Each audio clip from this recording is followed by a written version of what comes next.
Clinical psychologist Tiffany Rochester says parents going through a separation usually have the same priority, ensuring their children's well-being as the family structure changes. But what are the early decisions that need to be made in what can be a really difficult time for all involved? Tiffany says when parents get the right support at the right time, they create peaceful two-home families where their children flourish. She's a clinical psychologist based in Perth who specialises in working with co-parents. She's coming to New Zealand to hold workshops with mental health clinicians and people working with separating families later this year. Tiffany, thanks very much for being with us. Welcome to 9 to Noon. Thank you so much for having me. It's a pleasure to be here. It's such an emotional time, such a stressful time, a time when the nervous system is on high alert. Where do you begin with parents right from the beginning when a separation is underway? Look, you're absolutely right about the state that they're in. So where we begin is with a ton of love and compassion for the space that they're in and the hard work that they have ahead of them. Hearts don't, as that song says, hearts don't break even. So they're often at different points from each other and terrified because they don't know what it's going to mean to separate their finances and their assets and how that's going to affect things. But the biggest part is that when they separate, that means that they somehow have to find a way to not have their children in their home every single night of the week. And it's a heartbreaking proposition for any parent, along with this concept. This was not on their vision board. This was not what they planned for their children. And there becomes a strong sense of failure, that this is what they're doing for their children. And if it's all right, I just want to jump in straight there and mention that when a relationship has no chance of success, separating well and healthily is one of the kindest, most loving things that you can do for your children and your co-parent and yourself. All right. So at the beginning, I mentioned the emotions. There's a lot going on. We're on highest level alert for fear and vigilance when there's something impacting our children and when there's financial uncertainty, and we get these two together, right? So how do you coach parents to, I guess, feel their feelings but manage their reactions, particularly when the kids are around? Look, that was such a beautiful sentence that you used, because feeling their feelings is one of the best ways to actually help a feeling settle and be ready to move on. And to be aware that friends and family are great resources to be able to hear while you're having your feelings, and children can have their space for their own, and we need to, as the adults, be there for their feelings without letting them carry ours. And we can do that not by having to mask every feeling that we have, because children can read their parents' facial expressions better than anything else. That's important for their evolutionary survival. But by letting children know if they see that emotion, look, you're right, I'm not having my best day today, and I want you to know that I'm looking after myself and that I'm taking really good care of these feelings, and they are not for you to carry.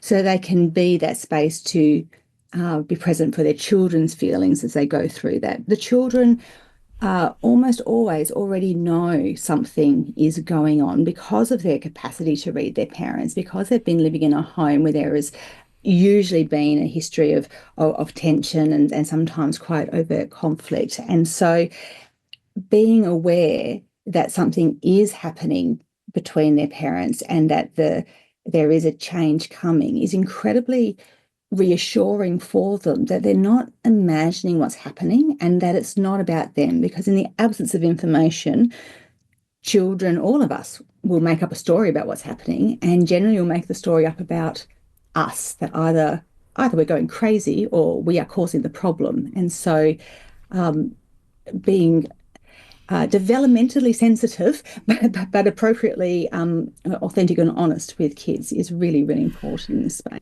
Tiffany, what is the range of reactions you can get from children of different ages and just different personalities? Some will, when the news is broken to them, especially if it's taken them by surprise, will just burst into tears. Others may withdraw or be very quiet or be nonchalant. Is there a whole range of experiences to expect? Yeah, you're absolutely right. There is an enormous range, and I would say all of them would be normal. Sometimes children express that sense of like, I knew this was coming, I saw the writing on the wall. Other times, there is immense distress or withdrawal, and a lot of that comes down to what their experience has been of being able to talk with their parents about what's happening in the first place.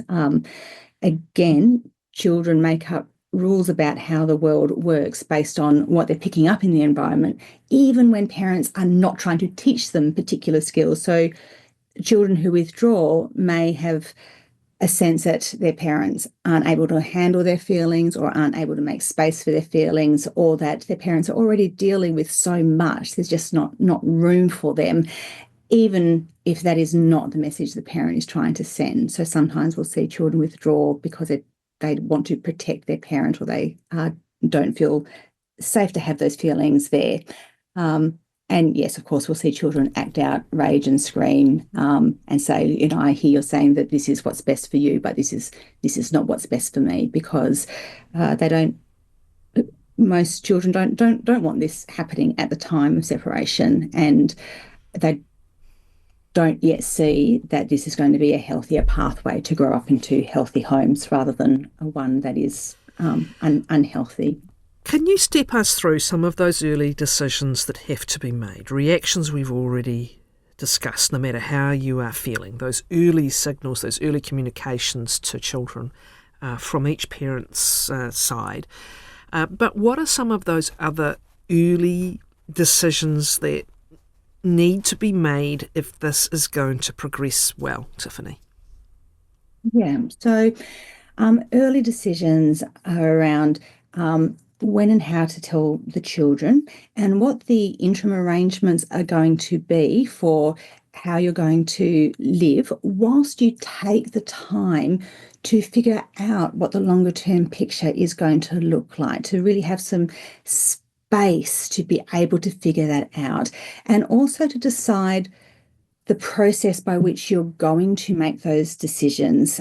There are many people who rightly desire for this to be very amicable, and see that the answer to being amicable is to figure it out amongst themselves, the kitchen table negotiation, which is a beautiful idea. But when a relationship has broken down, and often with communication skills being a key part of that, it is so much pressure to put on themselves to somehow then, as babies at this, right? Most people only have one separation, some two, but as babies at this process, to automatically know what they're supposed to do around shared care, or to know what they're supposed to do about property settlement, and to find their way through.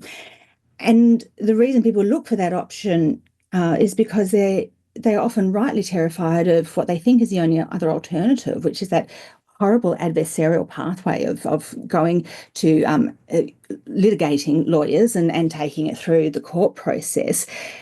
But there is a middle process of collaborative law, collaborative separations, where you can work with someone like myself, a collaborative coach, who, rather than being a referee to tell you who is right and wrong, and police a decision, who can guide you through the conversation of what is happening for your children, where are they at developmentally, where are the two of you at, what do you both want for your children, where do you want to end up, what is your long-term picture, what is a story you want your children to be able to tell of how you supported them through these darkest days. When they have that option, which can then dovetail into a full collaborative process with a wraparound multidisciplinary team of lawyers and a financial neutral all working together to support them, then they can have the best experts for the areas of support that they need, giving them really clear guidance with a whole heap of warmth and support to make those really tricky decisions. Well, also, if it goes wrong early on, that's when the mood can sour, right? If someone's feeling like they're not getting their fair share, or if something turns up, crops up that is a surprise, it's when one fears one's getting done over that the whole thing can get wobbly. So having that advice, I'm interested in the other, you touched on it already, the critical decision about who stays where. Sometimes a couple might stay in the same house. Sometimes someone moves out. And there is a bit of a trend. I'm interested in your comment on it, especially in the early times of the parent who may have moved out actually coming back to the family home rather than moving kids to a rental or moving between homes. Again, perhaps no right or wrong way, Tiffany, but for that very sensitive issue of who's staying where and when the kids are going to be there, how do you do that very well? So, yeah, you're right that they're all heartbreaking, really hard decisions. And that option that you talked about, we refer to that as nesting, and that is becoming increasingly common. And not even just nesting, but due to the financial pressures that families are under, literally just living in separate bedrooms because they can't afford for somebody to move out of the home. In my experience, I have never seen nesting work well long term, and I would encourage parents to find an avenue where certainly where one of them can be out of the house some of the time rather than being in separate rooms, but to give them that breathing space away from each other to be able to heal and be able to think thoughtfully about what they want to do with less pressure around them.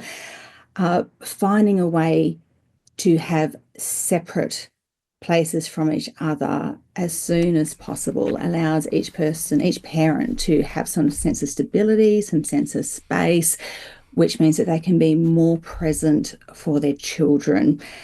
And it doesn't, children just want to spend time with their parents. So it doesn't matter how many bedrooms there are at a second residence, or whether or not the second residence for a time is living with grandparents or an aunt and uncle or friend.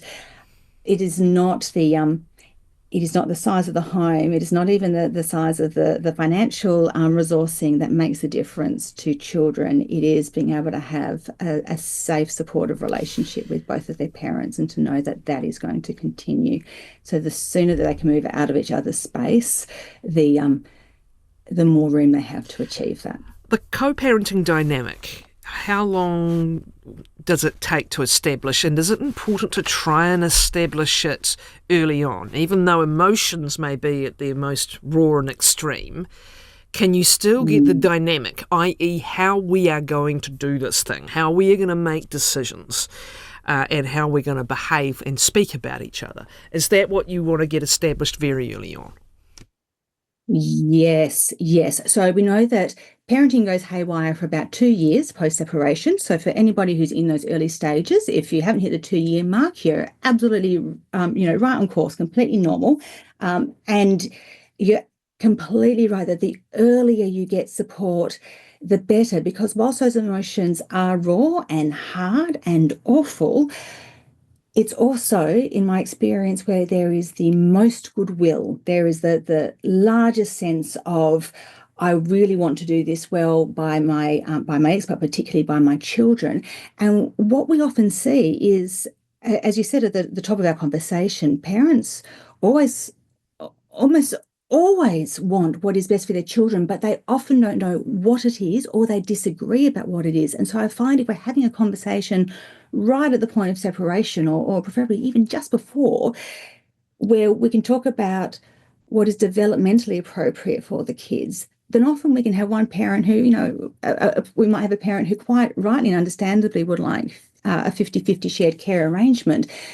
And we can look at the fact that their child is 6 months old, and at 6 months old, they need a primary carer and lots of contact with the other carer to maintain that bond. But if we really want a 50-50 shared care arrangement, we're going to have to step that up through lots of iterations to get there, to protect that bond. Now, right at the point of separation, parents can hear that kind of information and go, okay, so long as I know what the path is, I'm there. But if we get in there 6 months, 12 months down the pathway of a parent really believing that they're digging their heels in for the sake of their children, and galvanizing in a position, it is much harder for that parent to move. It's much harder for the other parent to move from their position, and so much more trust has been eroded, and it's much harder to find that space of goodwill. So it is definitely a case of early intervention will save so much stress, so much tension, and so much money.